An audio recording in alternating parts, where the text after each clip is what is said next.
Hi friends, எல்லாரும் எப்படி இருக்கீங்க? நல்லா இருக்கீங்களா? இன்றைக்கி நம்ம சனிக்கிழமை விழாக்கு தான் பார்க்க போகிறோம்.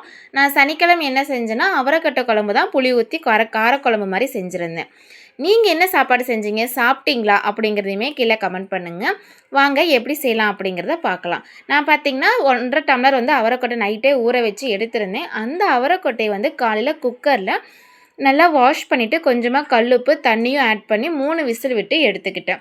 அது வெந்ததுக்கு அப்புறமா அடுப்பில் ஒரு கடாய் வச்சுட்டு அதில் தேவையான அளவுக்கு எண்ணெய் ஊற்றி கொஞ்சமாக கடுகு கொஞ்சம் உளுத்தம்பருப்பு போட்டுட்டு அது நல்லா பொரிஞ்சதுக்கு அப்புறமா ஒரு 10 பல்லு பூண்டை வந்து சின்னதாக கட் பண்ணி வச்சுருந்தேன். அந்த பூண்டையும் கருவேப்பிலை தலையும் ஃபஸ்ட்டு போட்டுருங்க.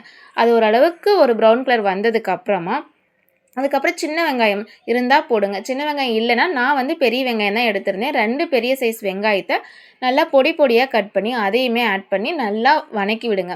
வெங்காயம் ஓரளவுக்கு நல்லா வதங்கினதுக்கு அப்புறமா 2 தக்காளியை நல்லா நீல வாக்கில் கட் பண்ணிக்கோங்க. நான் ஏன் குறுக்கா வெட்டுறதில்லை அப்படின்னா சீக்கிரமாக தக்காளி வதங்காது. நீல வாக்கில் இருந்துச்சுன்னா சீக்கிரமாக தக்காளி வதங்கிடும். அதனால் நீங்களும் நீல வாக்கில் கட் பண்ணி நீங்கள் வந்து போட்டு நல்லா உப்பு கொஞ்சம் போட்டு நல்லா வதக்கிடுங்க. தக்காளி வதங்கினதுக்கு அப்புறமா நான் வந்து ஒரு 2 உருளைக்கிழங்கு எடுத்திருந்தேன். அதையுமே இது கூட நல்லா கட் பண்ணி போட்டு நல்லா வதக்கினதுக்கு அப்புறமா இதில் மசாலா ஐட்டம் எல்லாமே சேர்த்திக்கலாம். நான் என்னென்ன ஆட் பண்ணியிருந்தேன் அப்படின்னு பார்த்தீங்கன்னா, வர மிளகாத்தூள் ஒரு 1/2 ஸ்பூனு, கொஞ்சமாக மஞ்சத்தூள், 1/2 ஸ்பூன் அளவுக்கு குழம்பு மிளகாத்தூள் ஆட் பண்ணி நல்லா வதக்கிட்டு அந்த மசாலா ஐட்டம்ஸ் எல்லாம் கொஞ்சம் கருகாமல் இருக்க லேசாக தண்ணி தெளித்து நல்லா வதக்கிட்டு அது பச்சை வாசம் போனதுக்கப்புறமா நம்ம வேக வச்சுருந்தோம் பார்த்தீங்களா அந்த அவரைக்கொட்டை வெந்துச்சான்னு நம்ம பார்க்குறதுக்கு கையில் நீங்கள் நசுக்கி பார்த்தீங்கனாலே அது வெந்துருச்சா இல்லையான்னு நமக்கு தெரிஞ்சிடும். அந்த அவரைக்கொட்டையுமே இது கூட ஆட் பண்ணி நல்லா வந்து அந்த வதக்கிடுங்க.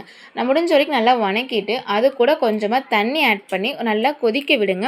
நல்லா கிளறி விட்டு ஒரு மூடி வச்சுருங்க. ஒரு 5 நிமிஷம் போல் அந்த உருளைக்கிழங்கு பச்சையாக தானே போட்டிருக்கோம், அது வேகணும் இல்லைங்களா? அதனால் அந்த உருளைக்கிழங்கு வந்து நல்லா வேகட்டும். அது வேகிற டைம்லேயே நாம் என்ன பண்ண போகிறோம்னா அரைச்சி ஊற்றுறதுக்கான பொருள் எல்லாமே நம்ம மிக்சியில் ஃபஸ்ட்டு அரைச்சிடலாம். அதுக்கு நான் என்னென்ன எடுத்திருக்கேன்னா, ஒரு 1/2 ஸ்பூன் அளவுக்கு சோம்பு, ஒரு 6-7 பல் வந்து சின்ன வெங்காயம், ஒரு 4 ஸ்பூன் அளவுக்கு தேங்காய், இதை வந்து மிக்சியில் போட்டு நல்லா ஃபைன் பேஸ்ட்டாக அரைச்சிக்கோங்க. அப்போ தான் அது நல்லாயிருக்கும். இங்கே பார்த்தீங்கன்னா நம்ம இங்கே மூடி வச்சுருந்தோம் இல்லைங்களா, அதுவுமே நல்லா வெந்துருச்சு. இது கூட நம்ம என்ன பண்ணோன்னா ஒரு எலுமிச்சை சைஸ் அளவுக்கு புளியை வந்து 1/2 மணி நேரத்துக்கு, அதாவது நம்ம சமைக்கிறதுக்கு முன்னாடியே ஊற வச்சிட்டோம்னா இவ்வளோ ப்ராசஸ் போகிறதுக்குலாம் அந்த எலுமிச்சம்பழம் சைஸ் அளவுக்கு புளியுமே வந்து ஊறி போயிடும். அதை நல்லா கரைச்சி வடிகட்டி எடுத்து வச்சுக்கலாம். அதையுமே இந்த குழம்போட ஆட் பண்ணிக்கோங்க. மறுபடியும் ஏன் வந்து புளிக்கரைசலை ஃபஸ்ட்டே ஆட் பண்ணலைன்னா, நம்ம புளிக்கரைசல் ஊற்றிட்டோம்னா காய் வந்து எதுவுமே சீக்கிரமாக வேகாது. அதனால தான் நான் லாஸ்ட்டில் ஊற்றுறது. அந்த ரீசன் இது வந்து ஒரு டிப்ஸ் மாதிரி வச்சுக்கோங்க. இது நல்லா புளிக்கரைசலை ஊற்றி நல்லா கலக்குனதுக்கப்புறமா ஒரு மூடி போட்டு வைங்க. ஒரு கொஞ்சம் நேரத்தில் அது வெந்துடும். அந்த பச்சை வாசம் போனதுக்கப்புறமா நம்ம வந்து என்ன பண்ண போகிறோம்னா, அரைச்சி வச்சுருக்க அந்த தேங்காய் பேஸ்ட்டை வந்து நம்ம இதில் கூட ஆட் பண்ணிடலாம். இதையுமே ஆட் பண்ணி ஒரு 5 நிமிஷத்துக்கு மட்டும் கொதிக்க வைக்கலாம். ரொம்ப நேரத்துக்கு வேணாம். இது கொதிச்சிட்டு இருக்கும் போதே நம்ம உப்பு காரம் எல்லாமே செக் பண்ணி பார்த்துடலாம். நான் செக் பண்ணி பார்த்தேன். புளிப்பு காரமும் பர்ஃபெக்டாக இருந்துச்சு. உப்பு மட்டும் கொஞ்சமாக பத்தலை. அதனால் நான் உப்பு கொஞ்சமாக கல்லுப்பு ஆட் பண்ணிக்கிட்டேன். முடிஞ்ச வரைக்கும் எல்லாருமே கல்லுப்பு ஆட் பண்ண ட்ரை பண்ணுங்கள். கல்லுப்பு ஆட் பண்ணிவிட்டு ஒரு கிளறி விட்டதுக்கப்புறமா ஒரு 1/2 ஸ்பூன் அளவுக்கு நாட்டு சர்க்கரையுமே இது கூட ஆட் பண்ணியிருந்தேன். ஏன் வந்து நாட்டு சர்க்கரை எடுக்கிறோம் அப்படின்னு பார்த்தீங்கன்னா, அது வந்து காரக்குழம்பு இந்த மாதிரிலாம் நம்ம வைக்கும்போது அதோட டேஸ்ட்டு, புளிப்பு இது எல்லாமே பர்ஃபெக்டாக கொடுக்கும். அதுக்காக தான்.